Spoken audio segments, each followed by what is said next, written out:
સુરતના કોસંબામાં બેકાબુ ડમ્પર ચાલકે 3ને અડફેટમાં લેતા 3ના ઘટના સ્થળ પર જ કરુણ મોત થયા છે.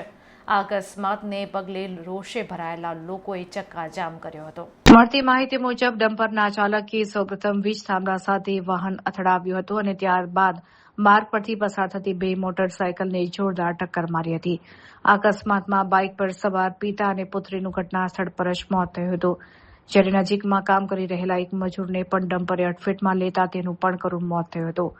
તો અન્ય એક મહિલાને ગંભીર ઇજા પહોંચતા કોસંબાની ખાનગી હોસ્પિટલમાં ખસેડવામાં આવી છે. અકસ્માત બાદ સ્થાનિક લોકોનો રોષ ફાટી નીકળ્યો હતો. લોકોએ આરોપ લગાવ્યો હતો કે આ માર્ગ ઉપર દિવસ રાત ઓવરલોડ ભરેલા વાહનો બેફામ ગતિએ દોડે છે. વારંવાર રજૂઆત કરવા છતાં તંત્ર દ્વારા અહીં એક પણ બમ્પ મૂકવામાં આવ્યો નથી, જેને કારણે નિર્દોષ લોકો જીવ ગુમાવી રહ્યા છે. તંત્રની બેદરકારીને કારણે 3 પરિવારોએ પોતાના સ્વજન ગુમાવ્યા છે. ત્યારે ઘટના સ્થળે સ્થિતિ વણસતા લોકોએ રોડ બ્લોક કરી હંગામો મચાવતા સ્થાનિક પોલીસનો કાફલો તાત્કાલિક ઘટના સ્થળ ઉપર દોડી આવ્યો હતો.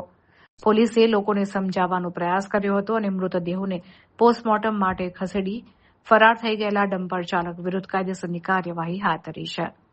હાલ સમગ્ર વિસ્તારમાં ભારે તંગદિલી ભર્યો માહોલ જોવા મળી રહ્યો છે.